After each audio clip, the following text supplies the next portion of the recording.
So, in this particular verse, Srimad Bhagavatam 11th canto, 5th chapter, 13th verse, it says about the animal sacrifice and also what is mentioned in Vedic injunctions. In modern society, people are not following any Vedas and casually they are doing whatever is there in their mind and whatever the illegal persons mean to say those people who doesn't have any knowledge about scriptures or Vedic injunctions. So simply they say this is we have to do like this, you have to do like you have to follow this, but they have never taken any shastrical reference or they have not taken any counseling or any advice from the proper bona fide spiritual master or the representatives of the spiritual masters. In other words, I can say because people may say we cannot find good spiritual masters, genuine spiritual masters, but there are spiritual masters. If you have desire that I want to follow, I want to accept a pure bona fide spiritual master who comes from the disciplic section, then Krishna will arrange or he will create in such a way that you will get a bona fide spiritual master who comes from the bona fide disciplic succession and who also expresses his views or his instructions which he has heard from his bona fide spiritual master. This is to be noted, this is to be taken into consideration.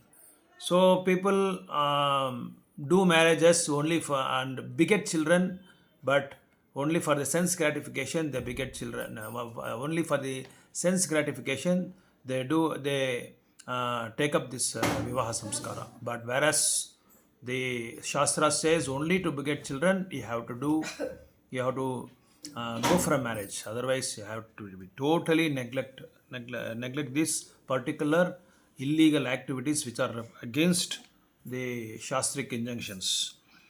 And also, when the animal sacrifice is mentioned in scriptures, people just for the satisfaction of their tongue, they slaughter animals. The sacrificial arena has become a butcher's arena. Like Prabhupada says, it is unfortunately the less intelligent materialists cannot understand that their duties in life should be performed purely on a spiritual platform. So religiously, the animal should be it should become they select in such a way that the animal should become old and in a couple of months or days it is going to leave the body. Then that sort of animal we have to select and we have to chant the mantras. When mantras are chanted, it should be from a proper Vedic injunctions and it should be chanted properly without any without committing any mistakes. That should be the protocol for the Vedic scholars who chant the mantras. If their mantras are uttered wrongly, then the soul who is going to come from that Yajna Kunda will have a different birth. So if the mantras are chanted properly, then the from the sacrificial arena, soul will the particulars atma which they are going to sacrifice, for that particular soul they'll get the promotion to the higher planets and they'll come back and again they'll do the they may get the human life or according to their previous karma and according to their remembrance at the time of death. So generally this should be the religious norms, Vedic norms. So, but people, what they do is, and Chaitanya Mahaprabhu has recommended highly that nobody should do animal slaughter because there are no proper qualified brahmanas in the Kali Yuga.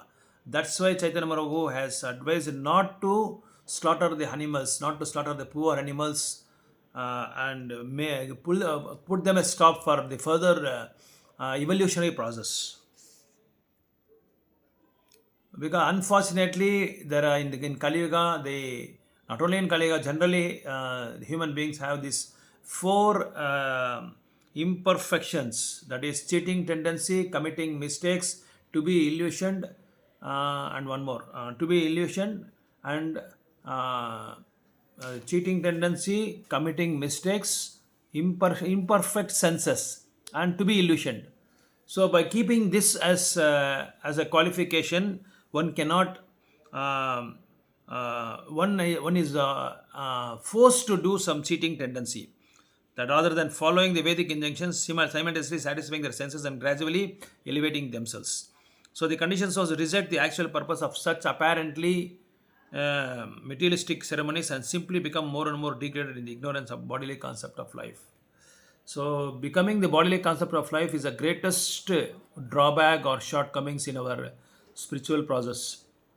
So for that we should read, study, understand, follow, apply Bhagavad Gita second chapter, as mentioned, as instructed by Krishna to Arjuna in the battlefield, and especially read the purports of Srila Prabhupada. Hare Krishna.